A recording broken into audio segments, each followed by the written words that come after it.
Welcome to this edition of the $1 Million Mastermind Podcast. This is where we pick the brains of high achievers from all walks of life and get their hard-earned, real-world insights on winning. I'm your host, Larry Weidel.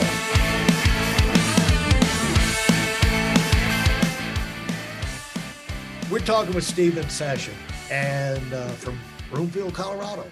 And we're just opening the can of information and insights and worms wisdom that he has accumulated over the years and earned. You know, what you're talking about, what you've been talking about, Stephen, is information you have earned by working and being on the attack and trying things. And go ahead. Well, there's that. And also, again, just, I guess I have to say this weird thing. I have this weird habit of looking at counterfactuals. When everyone says everything is to the right, I go, I wonder what's to the left. I don't know why. It's just something that I do. And when it comes to business and business, quote unquote success, everyone's got a story. And I'm just curious to look and see if there's validity to the story. It's a philosophical thing. Like if someone says A leads to B, I want to know how many times A leads to C and how many times D leads to B. Because if you don't know the whole picture, you can be easily swayed by someone trying to sell you something, whether they're literally trying to sell you or just trying to convince you of something. But I just try to look at the whole picture. And that's an unusual thing to do, apparently. When did you start doing that? And what caused you to to learn that was a productive thing to do? I started doing it when I was a kid, but it became more codified as I got into my 30s. Actually, after I started my software company and people were telling me things that I just knew were patently false. I could just feel it from a mile away. Like, give me an example. Right off the bat, I mean, early in the game, you knew that's garbage. Well, the simplest thing was when I came up with an idea for my software company, which is a product that became the industry standard word processor for film and television writers. I reinvented the entirety of how you develop software because I knew nothing about software. And people would tell me that my basic idea for the architecture of the program didn't make any sense, but it was very, very clear in my own head. And my competitors, the way I got into the business is I approached my competitors at a trade show to see what they were thinking about what they were going to upgrade in the software for version 2, 3, and 4. And I could tell none of them were thinking the way I was thinking. And they all told me that what I was doing wouldn't work. And just the fact that everyone believed that what I was doing didn't make any sense. When I knew I have a cognitive psychology background, I knew that what I had done was a radical reinventing of many, many things. Basically, I guess the best way I can say it is I'm hyper aware of what my brain is doing while my body is trying to do other things. So while I was trying to type a script, I could tell where my fingers were causing a glitch in my brain because my fingers had to do something different other than just get the thought out of my head. Right. And I figured out a way to fix that. Simple thing, like this is going to sound crazy. The little dialogue box you see when you go to open a script or open a file or save a file. Right. In the early days, there was nothing like what you now see everywhere, where if you have a list of files, you start typing something and it'll match what you're typing. Yeah. I invented that in 1992.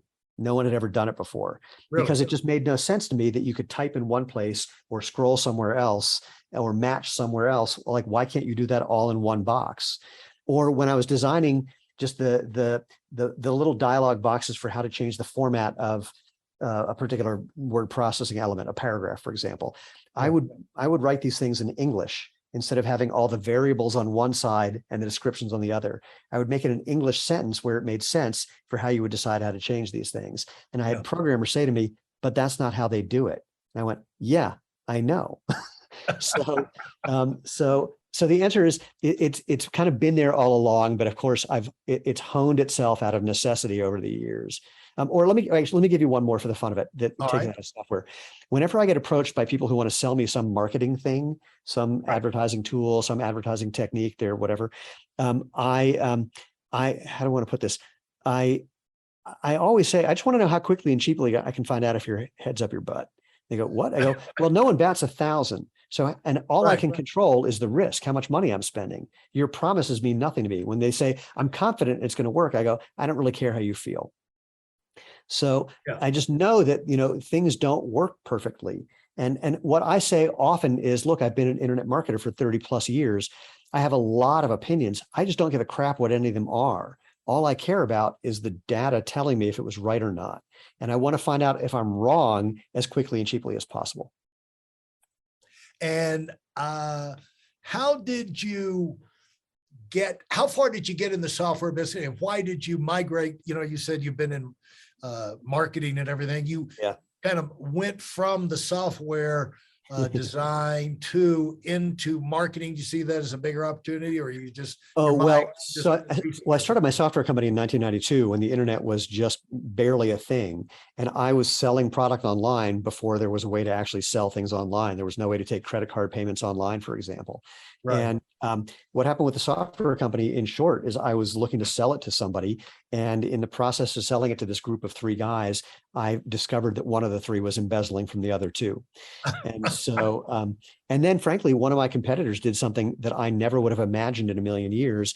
It was brilliantly underhanded. They approached what was at that time the only major seller of this kind of product and said, how much margin do we need to give you to stop selling Stephen Sashen's product? And they had an answer. So they basically cut me out of the market by just offering a huge, huge discount to this one retailer. I would have never thought of that in a million years because I'm a competitive athlete, but all my sports have always been individual sports. Yep. And so in my mind, best man wins, best thing wins. It never would occur to me that when you're pulling the rug out from underneath someone else's livelihood, that they don't just go, sorry, congratulations, you won. They do everything they can to hold on to what they have, even if it's not good for the customer. That's something that is very necessary for especially the younger entrepreneurs and idea people to know, because I remember at various stages of my life where there was a breakthrough and a revolutionary concept in different walks of life, and it's like, wow, when the word gets out on this, the people are going to say, man, they're going to drop what they're doing and run to this. Not so much. Now they're going to kind of try and keep the status quo going, and they'll fight you to the death over it too, Look, we're at the point now where we're getting enough attention, and the major shoe companies have been following us for a while. They know about us, and we're starting to get more and more attention. I mean, we're growing 50% year over year. We're getting to a point where we're a big deal. And I've spoken to or had friends speak to C-level people at many of these companies who said, oh yeah, this natural movement thing that Zero Shoes is doing is legit, but we couldn't do it because it would be admitting we've been lying for the last 50 years. Yeah. And the key the word in there is admitting. They know that the modern athletic shoe causes the problems they claim to cure. And one of the easiest bits of proof for this is, why is there a multi-billion-dollar aftermarket category for things to add to shoes to make them work better? The shoe companies could have done this on their own if that actually worked. Well, this is just a side point. Okay. But I was over at the therapist this morning. I jumped out of my car and I put my right foot down, and I wear Nikes. I love Nikes, size 12, Nike, fits my foot.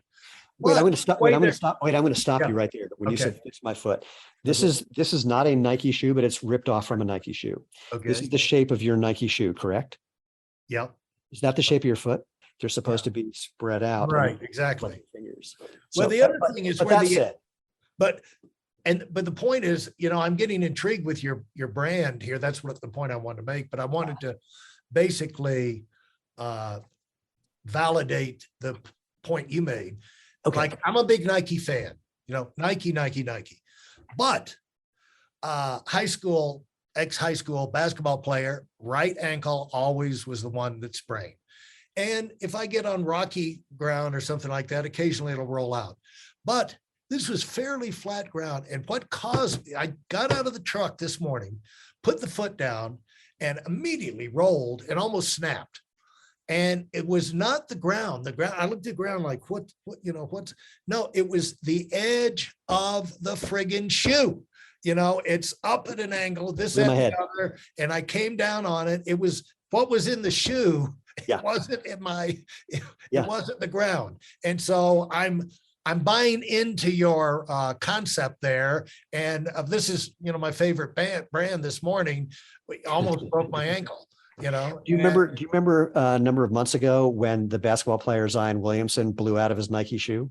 Absolutely. Yeah. Well, that wasn't the interesting part. The interesting part was what happened with his other foot that led to him blowing out the shoe. So he blew out of his left foot or his left shoe. But the reason why is because he did the same thing you just did. He tripped over the edge of that Nike shoe and had to catch himself. And I didn't know that. but it was all because the edge of the shoe. There's Yeah. no reason to have a flared sole where there's an edge that you can catch that creates what's, if we're going to be physics about it, creates a moment arm of torque that Right. puts your body in jeopardy.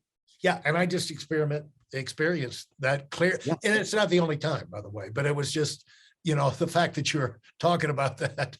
Well, it's the same thing when you're not on even ground. When you're on, like, let's say you're hiking up in the mountains where you are, and you've got rocks and various things. If you have a sole that's stiff laterally, stiff left to right, if you step on something on either edge, it makes your foot twist. If you Right. have a flexible sole, it lets your foot adapt to that naturally. So there's quote ankle support in hiking boots because they make a stiff sole that compromises your ankle integrity. Without a stiff sole, you don't have that. If you look at what Edmund Hillary climbed Everest in, it was a flexible shoe, not a big, thick, stiff thing. Really interesting stuff. Yeah, they didn't have those things back then. Nope.